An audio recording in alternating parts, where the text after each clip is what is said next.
Maqaan kiyya Nigaatuu Mootummaa jedhama. Ittaanaa kantiibaa fi qindeessaa kilaastara tajaajilaati. Guyyaa irraa kana ibsa akka magaalaa Adaamaatti amajjii 23 sanbata isa xiqqaa fiigicha halkanii qabnudha. Isa kanaaf immoo ibsota gabaabaa waliigala haala fiigichaa kaasuu barbaada. Akkuma beekamu magaalli Adaamaa magaalaa hangaatuu Sulula Qiinxamaa keessattuu giddugala turizimii, giddugala industirii fi akkasumas immoo konferansii taateedha. Isa kanaafis immoo magaalituun magaalaa giddugala turizimiidha. Kanaaf turizimiin utubaalee damee diinagdee shanan keessaa isa tokkodha. Akka magaalaa keenyattis yeroo ammaa kana inishitiivoota gabaa haaraa gurguddaawwan tokko shanan qabannee kan hojjechaa jirrudha.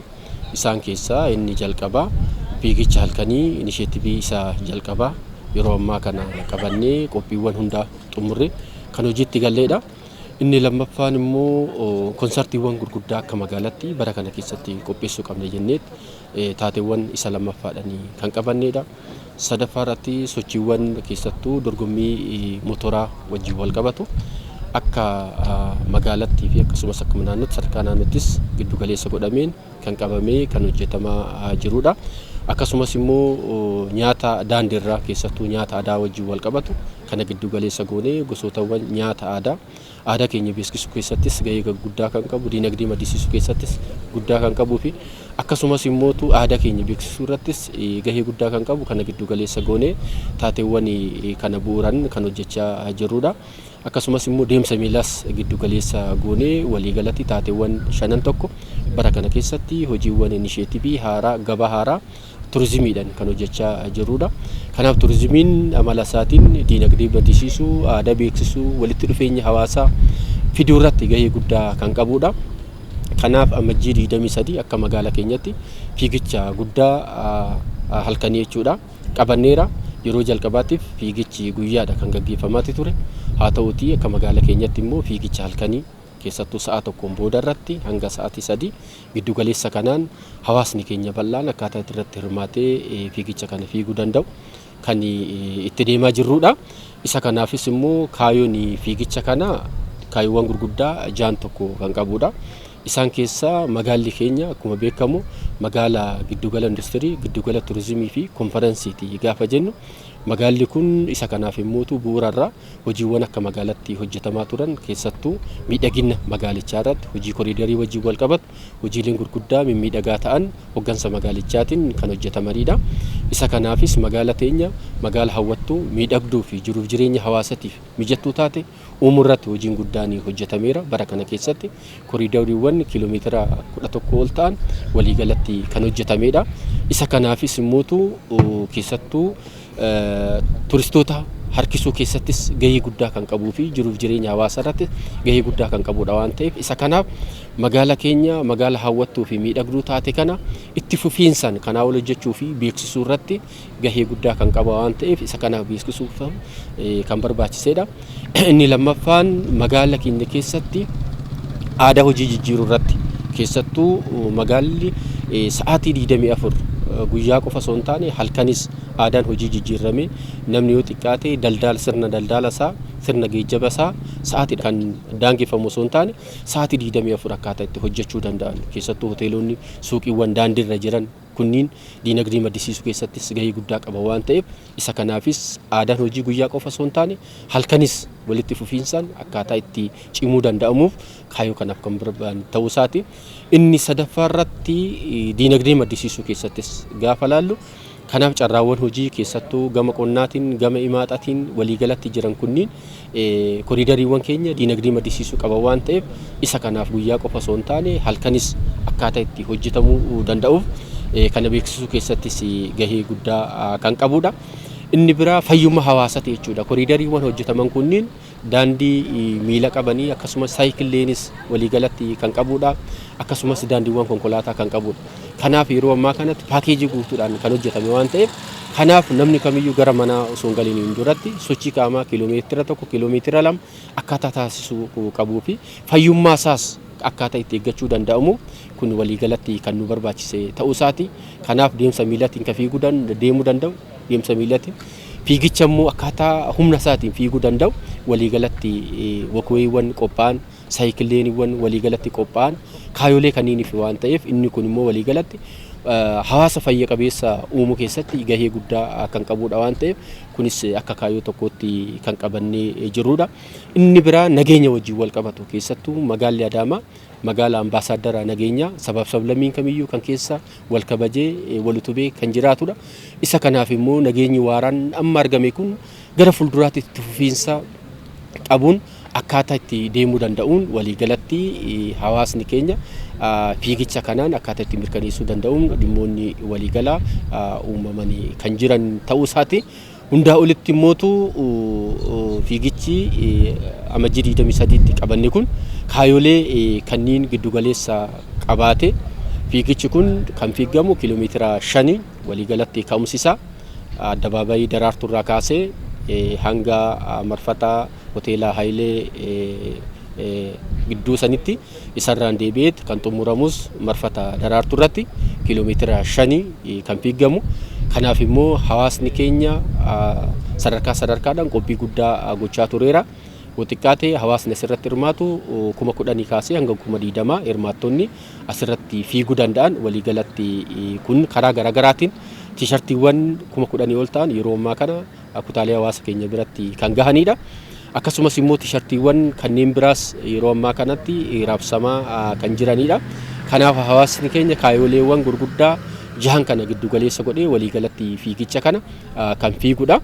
Isa kanaafis immoo fiigichoonni kunniin saala lamaaniinuu saala dhiiraas dubartiidhaanis waliigalatti kan fiigamu ta'ee gareewwan lamaaniin kan fiigamu tokko sadarkaa atileetotaatti atileetota beekamoo piroojeektiiwwan adda addaa kanneen keessatti ni hirmaatani. Isaan kanaafis badhaasawwan gurguddaa ta'an saala lamaaniinuu kan qopheessine ta'uu isaati. Inni lammaffaan garee hawaasaati. Gareen hawaasaas keessattuu warra dhiiraas warra dubartootaas xiqqaa kaasee hanga guddaatti kan qophaa'e ta'uu isaati. Kanaaf sirni badhaasas badhaasota gurguddaa ta'an kanneen atileetotaa fi akkasumas hawaasa keenya bal'aadhaafis kan qophaa'e waan ta'eef hawaasni keenya guyyaa amajjii 23 dhaamsi keenya asumarraa nurraa nafina isiniin jenna. Waliigalatti immoo nageenyummaan fiigicha wajjin wal qabatu koreewwan adda addaa ijaaramanii hojii isaanii kan hojjechaa jiranidha. Nageenya amansiisan jiraachuusaa kanaaf qaamoleen nageenya keenya sadarkaadhaan sakatta'insa irraa kaasee hanga fiigicha san jalqabsiisanii akka xumuruutti waliigalatti qophiin guddaan taasifameera. Gama koree fayyaatiinis keessattuu namoonni fiigicha kiiloomeetira 5 gidduu fiigan keessatti namoonni akka carraa ta'ee dhibeewwan adda addaa qaban akka carraa ta'ee dhukkubsachuu danda'an isa kanaaf immootu gama fannoo diimatiinis dabalataan immootu gama koree fayyaatiinis qophiin guddaan kan godhame ta'uu isaati. Kanaaf naannoo kanatti daandiiwwan jiran hundumtuu sosochiiwwan kanneen keessatti sosochii konkolaataa wajjin wal qabatu sa'aatii jedhamee hanga xumuraatti kan dhoggame ta'uu isaati waan ta'eef kanaaf hawaasni keenya fiigichi guyyaa qofa osoo hin taane halkan illee kan keenya waan ta'eef halkan keessatti aadaa keenya beeksisuun akkasumas immoo turistoota harkisuun potenshaala magaalaa beeksisuun gahee keenya waan ta'eef isa kanaafis immoo hirmaattonni magaalonni ollaa ta'an kan akka Bishooftuu kan akka Moojoo akkasumas immoo Shaggar akkasumas immoo godinoonni Shawaa Bahaasii fi magaalonni biraas yaamichi taasifameera hirmaattota isaanii qabatanii kan gara dhufanidha waan ta'eef amajjiin 23 guyyaa irraa hafnoo osoo hin taane guyyaa xiiqummaadhaan diinagdee keenya maddisiisuu turistoota magaalaa keenyatti harkisuu bira darbee fayyummaa keenyatiifis immoo fiigichi murteessaadha waan ta'eef kanaaf guyyaa qofaa miti halkan illee kan keenya aadaa hojiis kan ittiin jijjiirru waan ta'eef kanaaf amajjii 23 addabaabayii Daraartuutti wal agarree fiigicha keenya kutannoo guddaadhaan wal faana hafiinu dhaamsa kooti ulfaadha galatooma.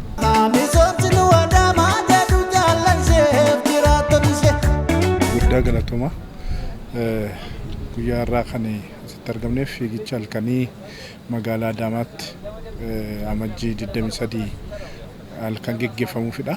Kaayyoon guddaan isaa akka ispoortiitti hawaasa qaamaa fi sammuu nagaa qabu oomishaaf oomishtummaa irratti karaa nagaa bobba'eefidha. Inni biraatiin immoo inisheetiivii ispoortiin kanaan dura mala hin baratamneen kan mul'isuu danda'udha. Gama biraatiin immoo misooma magaalli Adaamaa hojjete karaa guutuu ta'ee fi karaa ifatee karaa namaa galuu danda'uun ispoortiin hin mul'isa dhameeti kan irratti hojjetamaa jiru jechuudha.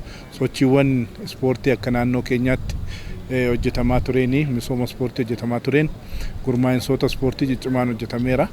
Waliigala isaa sochiiwwan ispoortii naannoo keenya keessatti akka haaraatii fi inishatiivii guddaan fiigicha halkanii magaalaa Adaamaatti kan geggeeffame yeroo jalqabaaf jechuudha. Kun naannoo keenya qofaa miti akka naannoo leebiraafillee inishatiivii ta'ee mul'achuu kan danda'udha jechuudha. Waliigala isaa sochiiwwan ispoortii kun hawaasa magaalaa Adaamaa fi liitota kilaboota naannoo keenya biyya keenya hunda akka hirmaachisutti hojjetamaa jira. Koreewwan fiigicha kanaaf ijaaramanis karaa guutuu sochiiwwan teeknikaalii hoogganamaa jira jechuudha. Akka biiroo keenyaatti waliigala liitonni 500 ol akka irratti argaman liitonni ciccimoo fi namoonni bebbeekamoo ispoortistoonni hawaasi magaalaa Adaamaa naannoo ishee jiru 10,000 oli qooda akka fudhatanidha. Sochiiwwan ispoortii kun kan amajji 23 magaalaa Adaamaa qofaatti jalqabnee dhiisnu qofatu hin ta'in magaalota koriidariin irratti hojjetamaa jiru karaa salphaa ta'een karaa akka beeksisnuuf hojiin hojjetamu jira. Sochiiwwan ispoortii kanaan koriidariin magaalaa Bishooftuutti kan jalqabne jira. Jimmatti Shaggar irratti hojiiwwan akkasii fiigichoonni akkasii akka adeeffaman hawaasi keenya kanarratti immoo kan qooda fudhatu maqaa kootii fi maqaa biiroo dargaggoo ispoortiin waamicha kiyyaa dabarsuu barbaada. Sadarkaatiin badhaasonni istaandardii isaa eeggate sadarkaa 5tti qoodamee badhaasni kan qophaa'edha. Fiigichi kun beeksisuu qofaa miti. Illiitii fi dorgomaa sirrii ta'ee badhaasa sirrii yeroo sirriitti akka argatuun taasifama. Kunis baratamuu qaba jechuudha. Kanaan wal qabatee sochiiwwan amma jalqabne kana akka itti fufuuf immoo biiroon dargaggoo ispoortii Oromiyaa karaa guutuu ta'e hojii kana waan asirraa muuxannoo arganne karaa guutuu ta'e babal'isuu wantoonni asirratti akka hanqinaatti jiraatu cimsinee akka deemnuuf hojiin jalqabamee jira. Waliigala isaa sochiiwwan ispoortii keenyaaf galtee guddaadha jechuudha. Hawaasi hojii isaarra oolee sadarkaa adda addaatiin qaamni hawaasa magaalaa kana keessa yookaan kana jiru guyyaa hojii isaarra oolee halkan sochiiwwan ispoortiin akkasii aadeffamuun hawaasa magaalicha keessatti fayyaa qaamaan sammuutiin oomishaaf oomishtummaa irratti qooda fudhate uumaa deemuuf gahee guddaa waan qabuuf akka biiroo keenyaattis xiyyeeffannee itti deemnaa jechuudha. Kanaafis magaalaa Adaamaa magaalaa miidhagduu magaalaa bareedduu fiigicha halkanii inishatiivii yeroo jalqabaaf ispoortii halkanii jalqabe koriidarii isaa fi miidhagina magaalaa Adaamaa keessa jiru hawaasni hundumtuu naannoo keenyas ta'e naannoo biraas akka inni qooda fudhatu dargaggeessi kanarrattis amajji 23 sa'aatii jedhame kanatti argamee qooda akka inni fudhatuu fi magaalaa kana beeksisuu irraa kaasnee hojiiwwan hojjetaman hojiiwwan misoomaa hojjetaman karaa guutuu ta'e akka daawwannuu fi irratti akka hirmaannu kan jedhu maqaa kootii fi maqaa biiroo dargaggoo ispoortii Oromiyaatiin ergaa dabarsuu barbaada.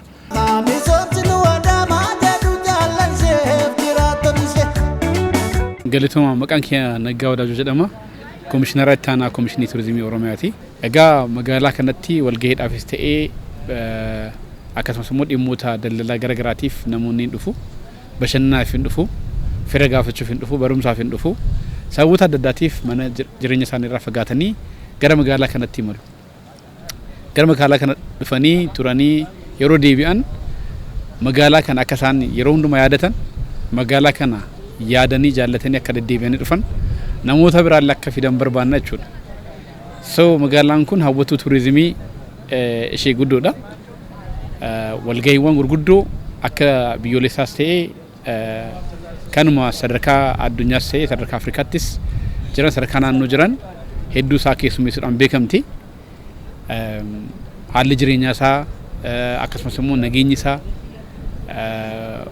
bu'uuraalee misoomaa hoteelota sadarkaa isaa eeggatan haala mijataa hedduutu jira waan ta'eef namoonni hedduun magaalaa Adaamaa walgahiidhaafis ta'ee leenjiiwwan gara garaatiif sagantaa gurguddaa addaatiif hin filatan jechaadha. So gosa turizimii keessaa ማይስ ቱሪዝም ዮካንሞ ወልገሂ ኦነቺሱ ያኢፊ አገርሲሳ ከንጀደሙ ዮካንሞ ሚቲንግ ኢንሰንቲቭ ኮንፈረንስ ኤንድ ኤግዚቢሽን ከንጀደሙ ጎሰ ቱሪዝም ዮካን ኦምሸ ቱሪዝም ኢሳ ጉድቻ ጀደሜ ቤከማ ሰቢንሳ ቱሪዝሚ ጎሶተ ቱሪዝሚ ኬሳ በሸነናፍ ወንቶታ አደዳቲፍ ከንዲሙን አለቲ ዲሞተ ወልገሂዳፍ ኦነቺሱዳፍ አከስመስሞ ያኢዳፍ አገርሲሳ ገርገራቲፍ ገራምጋሎተቲ ዲሙ ቱሪስቲ ሰካንራ ባኤ kan spend godhu kan maallaqa hedduu kan baasu kan wantoota hedduu fayyadamuudhaan kan beekamu isa waan ta'eef magaalonni gosoota turizimii taatii irratti osoo xiyyeeffatanii hojjetan hin jajjabeeffamaa jechuudha.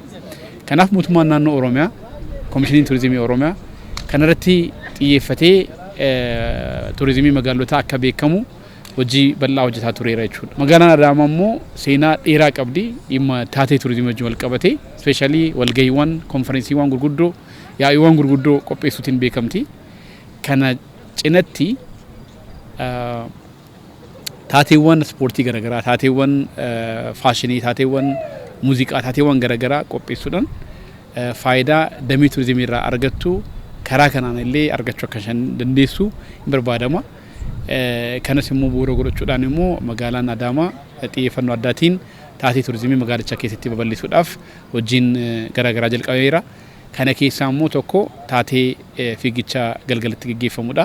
Akkuma argitan magaalaan Adaamaa koriidara bareedaa qabdi. Ifni magaalichaa akka gaariitti baay'ee hawwataadha amma yeroo ammaa kan jiru kanatti ifti magaalaa baay'ee miidhagaadha. Bifa kanaan immoo fiigichas ta'ee taateewwan garaagaraa gaggeessuudhaaf baay'ee namatti tola. Kanaaf aadeeffannaa akkasii magaalaa kana keessatti babal'isuun barbaachisaadha jedhameetu amanama. Guyyaa sanatti iddoo kanatti wal argine hundi keenya iyyuu gammachuu guddaa akka qabaannu akka waliin fiignu akka waliin bashannannu magaalaa Adaamaa keessatti immoo gammachuu guutuu waliin akka qabaannu yaadannoo gaarii akka qabaannu asumaan waamicha dabarsaa jechuudha.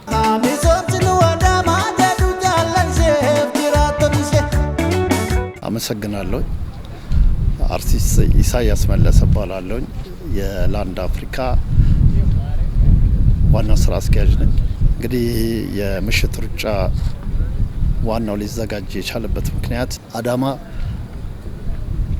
የጸጥታ ያለባት ከተማ እንደውም የተለያዩ የቱሪስቶች ያሉባት ከተማ ስለሆነች ይህንን ምክንያት በማድረግ የኮሪደር ልማቱንም ለማስተዋወቅ ዝግጅቱን አዘጋጅተናል።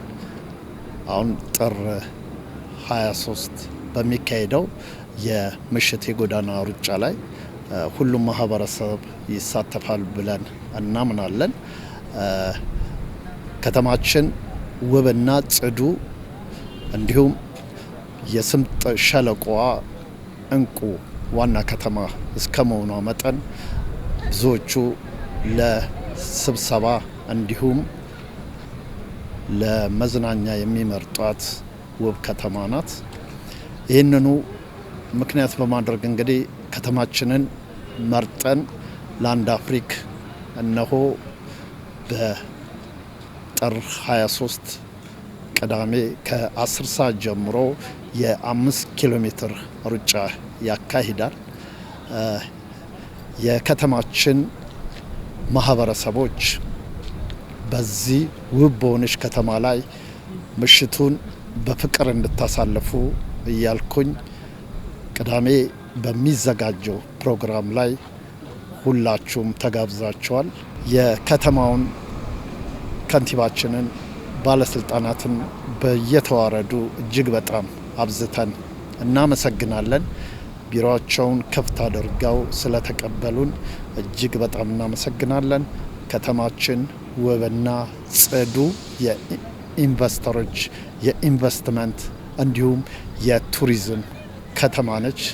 እጅግ በጣም የምትወደድ ከተማ ሁላችሁም በተለያየ ዓለማት ላይ ያላችሁ እንዲሁም በኢትዮጵያ ውስጥ ያላችሁ በልማት ከፍተኛ ምዝገባ ያስመዘገበችውን በኢንዱስትሪም በጣም ጥሩ ሀገር የሆነችውን እየመጣችሁ እንድትጎበኙ እንድታዩት መልእክቴን አስተላልፋለሁ። አመሰግናለሁ። አመጂ ድግደሚ ሰዲ ፊግቸ ጉዳይ አልከኒ